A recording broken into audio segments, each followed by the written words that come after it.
Good morning everyone, welcome back my YouTube channel. कैसी हो आप सभी? आशा करती हूँ आप सभी ठीक होंगे। मैंने कर दी अपनी वीडियो की शुरुआत नए दिन के साथ। तो उम्मीद करती हूँ कि आपको मेरी वीडियो पसंद आए। तो देख सकते हो आप, आज का जो मौसम है कितना अच्छा हो रहा है, लेकिन ना गर्मी सुबह से ही हो रही है। बहुत ही ज़्यादा गर्मी है और इस गर्मी में बहुत ही ज़्यादा उमस रहती है। जब थोड़ी ज़्यादा गर्मी हो जाती है तो तुरंत बारिश हो जाती है। यहाँ हरियाली बहुत ही ज़्यादा है। आप देख सकते हो हमारे घर के जस्ट सामने पार्क है और मेरे जो प्लांट हैं बहुत ही सुंदर हो रहे हैं। बरसात के मौसम में सारे प्लांट बहुत ही अच्छे हो जाते हैं। और देखिए, मैं इनमें डेली पानी तो लगाती हूँ, लेकिन बरसात के मौसम से भी काफ़ी फ़र्क पड़ता है। और देखिए कितने प्यारे प्यारे फूल आ रहे हैं। और ये अपराजिता की बेल है। इसे ना फूल जो आता है भोले बाबा के लिए चढ़ाया जाता है। देखिए इसकी जो डिजाइन है बिल्कुल शंख की तरह है, देखने में भी बहुत ही सुंदर लगता है। तो जब हम मंदिर जाते हैं महादेव के लिए इसे लेकर जाते हैं और वहाँ भी इस तरह के काफ़ी कलर के फूल मिलते हैं। देखिए वाइट में भी आता है और ये जो ब्लू में भी आता है। मुझे ब्लू वाला फूल ये बहुत ही सुंदर लगता है। और यहाँ देखिए मेरे लड्डू गोपाल जी ने स्नान कर लिया है। तो आज ना मैं सुबह मॉर्निंग में जल्दी नहा ली थी और जल्दी नहाने के बाद मैंने अपने लड्डू गोपाल जी को स्नान करा दिया है। तो देखिए कभी कभी क्या होता है, मैं जल्दी नहा लेती हूँ और कभी कभी नहीं नहा पाती हूँ। तो मेरे हस्बैंड ही सारी पूजा की तैयारी करके जाते हैं। तो हम दोनों आपस में मिलजुल कर इस तरह से ही कर लेते हैं, क्योंकि जिस दिन ऐसा लगता है कि मुझे देर हो रही है, उनकी भी बहुत सारी मुझे तैयारी करनी होती है। तो मैं उनसे कह लेती हूँ आप ही कर लेना आज जल्दी पूजा, मैं फिर बाद में कर लूँगी।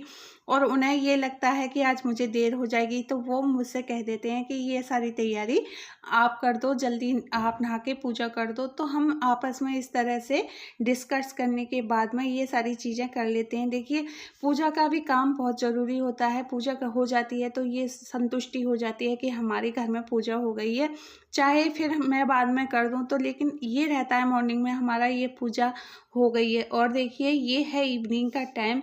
तो इवनिंग में मैं आ गई हूँ किचन में कर रही थी क्लीनिंग। तो देखिए सबसे पहले मैं 6 बजे क्लीनिंग करने के लिए किचन में आ जाती हूँ। और किचन में ना बहुत सारा काम मुझे फैला हुआ मिलता है। 6 बजे हमारे घर में पानी आता है, उसके बाद मैं सारी क्लीनिंग का जो काम है उसे फिनिश करती हूँ।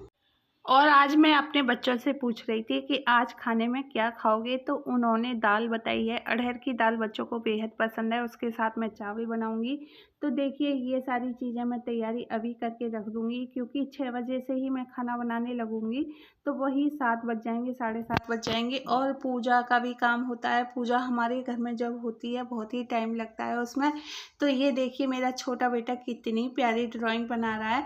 तो मैं पूछ रही थी बाबू आप क्या कर रहे हो, तो वो कह रहे थे मम्मी मैं सीट बना रहा हूँ, मुझे ये सीट कल स्कूल के लिए चाहिए। तो देखिए बच्चे इतनी प्यारी प्यारी ड्राइंग बनाते हैं, तो इन्हें देखकर हमें अपनी याद आ जाती है। हम भी ड्राइंग बहुत ही अच्छी बनाते थे जब छोटे थे। तो देखिए कितनी प्यारी ड्राइंग बनाई है और इन्होंने अपने आप ही ये सारी ड्राइंग बनाई है। और ये देखिए यहाँ मैं कर रही हूँ बर्तन। तो देखिए बर्तन इस तरह से ही साफ़ करती हूँ, जल्दी जल्दी मुझे बर्तन साफ़ करने होते हैं। और मुझे खाना भी इसी बीच में बनाना होता है, 2 बार मुझे बर्तन साफ़ करने होते हैं। तो सबसे पहले मैं जब किचन में आती हूँ तो मुझे बर्तन बहुत सारे किचन में लगते हैं। तो मैं सोचती हूँ पहले इन बर्तनों को कर दूँ, उसके बाद में मैं खाने की तैयारी करूँगी। जो बच्चे कहेंगे मैं वही चीज़ बनाऊँगी। तो शाम के टाइम में हमारे यहाँ दाल ही ज़्यादा बनती है, क्योंकि दाल बच्चों को बेहद पसंद है।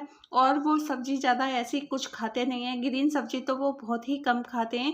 या साग होता है पालक का तो उसे भी अच्छी तरह से खा लेते हैं, अन्यथा ये जो भिंडी होती है या लौकी होती है वो बिल्कुल भी नहीं खाते हैं। तो देखिए बच्चे जो चीज़ खाते हैं मैं तो वही बनाती हूँ। लौकी बनाऊंगी तो थोड़ी सी अपने लिए ही बनाऊंगी या अपने हस्बैंड के लिए, वो भी बहुत प्यार से लौकी खाते हैं, लेकिन बच्चे बिल्कुल नहीं खाते हैं। लेकिन दाल अच्छी तरह से खा लेते हैं। तो मैं सोचती हूँ कोई बात नहीं है, दाल में प्रोटीन बहुत ज़्यादा होती है, इसलिए मैं बच्चों के लिए दाल ही ज़्यादा बना देती हूँ।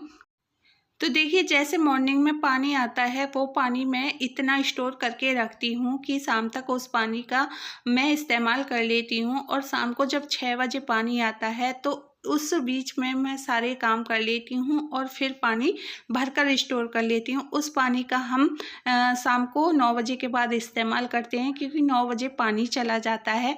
और ये देखिए, जैसे मैंने बर्तन साफ़ कर लिए हैं, साफ़ करने के बाद में मैंने ये स्लिपर लगा दिए हैं।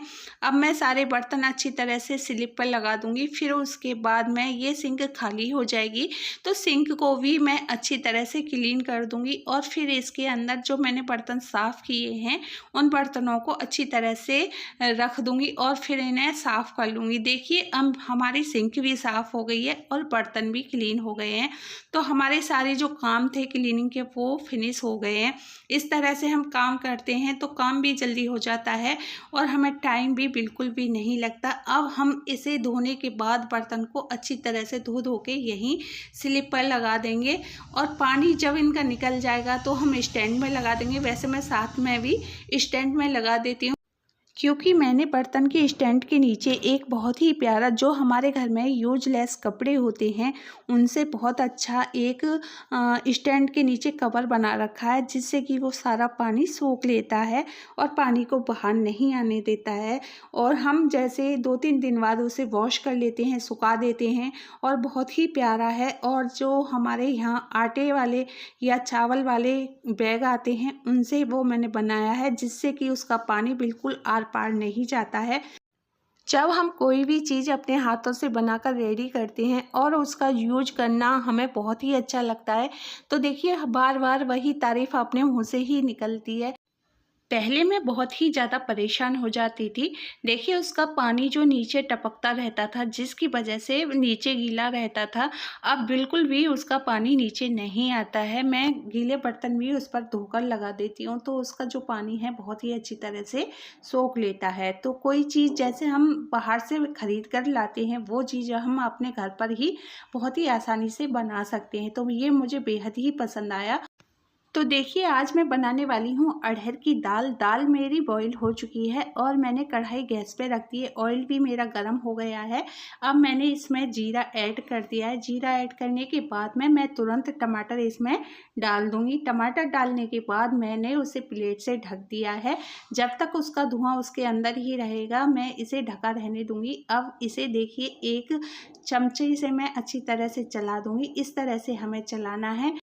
और फिर इसमें ऐड कर देंगे नमक स्वाद के अनुसार, हल्दी स्वाद के अनुसार, मिर्च स्वाद के अनुसार। ये सारी चीज़ें ऐड करने के बाद में हम इसे अच्छी तरह से, देखिए इस तरह से ही चलाते रहेंगे जब तक जो ऑयल है टमाटर को पकाने के बाद बाहर नहीं दिखेगा। हम इस तरह से ही पकाते रहेंगे और देख सकते हो ऑयल मेरा बाहर बिल्कुल आ गया है। टमाटर भी मेरा पक के रेडी हो चुका है। अब हम इसमें मिक्स कर देंगे धनिया पत्ती। तो धनिया पत्ती भी मैंने साथ में ही मिक्स कर दी थी। अब हम इसमें दाल जो हमने बॉईल करके रखी हुई है उसे इसमें मिक्स कर देंगे और गैस को बंद कर देंगे। गैस को हमें फिर बिल्कुल भी नहीं चलाना है, क्योंकि दाल हमारी बहुत अच्छी तरह से पक के रेडी हो चुकी है और ये हमारे जो टमाटर हैं बहुत अच्छी तरह से गल चुके हैं। तो सारी चीज़ बहुत ही अच्छी तरह से पक चुकी है। दाल मैं इसी तरह से बनाती हूँ और इसका जो टेस्ट है बहुत ही अच्छी तरह से आता है। ऊपर से हम इसमें थोड़ी सी कश्मीरी मिर्च ऐड कर देंगे। देखिए, दाल जब मैं बॉईल करती हूँ 2-3 बातों का ध्यान रखना होता है। जो उसके झाग होते हैं उन्हें मैं सारी झागों को निकाल देती हूँ, उसके बाद दाल को बॉईल करती हूँ। बहुत ही टेस्टी दाल बनती है। एक बार इस तरीके से दाल बनाकर देखना। और जो देखिए दाल के बहुत सारे बर्तन हो जाते हैं वो भी मैंने साफ़ करके रख दिए हैं। तो ये सारी चीज़ें करने के बाद मैं किचन से बाहर निकलती हूँ। आटा मलने के बाद फिर रह जाता है रोटी बनाने का काम। यदि उसी बीच बच्चों को भूख लग रही होगी तो मैं उनके लिए खाना बना देती हूँ। जैसे स्कूल से आते हैं वो तुरंत खाना खा लेते हैं, तो कभी बच्चों को लगती है भूख, कभी नहीं लगती है। तो उनसे पूछ लेती हूँ, अगर उन्हें भूख लग रही होती है तुरंत खाना बना देती हूँ। हमारा तो ये होता है कि उसके बाद हमें पूजा करनी होती है, उसके बाद हम खाना खाते हैं। मैं और मेरे हस्बैंड पूजा करने के बाद ही खाना खाते हैं। पहले घर की पूजा करते हैं, उसके बाद हम मंदिर जाते हैं। तो ये सारी चीज़ें करने में हमें 1 घंटा लगता है। घर की भी पूजा हमारा आधा घंटे में होती है। फिर मंदिर जाते हैं, मंदिर जाने में भी आधा घंटा लगता है। तो 1 घंटा हमें अपनी पूजा के लिए चाहिए। उसके बाद हम खाना खाते हैं तो लगभग 9:30 या 9 का टाइम हो जाता है। तो देखिए, गृहस्थ जीवन में हम जितना टाइम पूजा के लिए निकाल सकते हैं उतना टाइम हम पूजा के लिए निकालते हैं। मैं और मेरे हस्बैंड मिलकर हम पूजा पाठ करते हैं। तो देखिए, भगवान का नाम जपना भी बहुत ही अच्छा होता है और आप गृहस्थ जीवन से स्टार्ट करोगे जब ही आप कुछ कर पाओगे। तो मेरा मानना तो यही है, जो है आज में जीने की कोशिश करो, कल का कोई भरोसा नहीं होता है। अगर आप अभी से स्टार्ट करोगे तो आपके मन में जो भगवान के लिए श्रद्धा होगी वो आगे आगे बढ़ती चली जाएगी। तो ऐसा ही होता है। देखिए, हमने बहुत ही थोड़े टाइम से नाम जप करना स्टार्ट किया था। करते करते अब इतना टाइम बढ़ गया है कि अब हम उनके लिए 1 घंटा क्या 2 घंटा क्या, हम जितना टाइम हमारा फ्री होता है हम उनके लिए देते हैं। हम उनके लिए क्या देते हैं वो भी हमारे लिए देते हैं। और हम जितना पूजा पाठ करते हैं वो हमारे साथ हमेशा हर कदम पर रहते हैं। मेरा मानना और मेरा विश्वास तो यही है, भगवान हमारे हर कदम पर साथ रहते हैं। देखिए, यहाँ मैंने सारा काम फिनिश कर दिया। फिर बच्चे कह रहे थे, मम्मी अगर आपने दाल बनाई है तो दाल के साथ थोड़े से चावल भी बना लेना। तो फिर मैं उनके लिए थोड़े से चावल बना रही हूँ। दाल चावल बहुत ही अच्छे लगते हैं, बच्चे भी प्यार से खा लेते हैं और हम भी खा लेते हैं। आज की वीडियो आपको कैसी लगी? अच्छी लगी हो तो प्लीज़ लाइक एंड शेयर कर देना, और यदि मेरे चैनल पर पहली बार आए हो चैनल को सब्सक्राइब कर लेना। Thank you for watching. कल मिलेंगे नेक्स्ट वीडियो में नए आइडिया के साथ। तब तक के लिए जहाँ भी रहिए सुरक्षित रहिए और अपना ख्याल रखिए।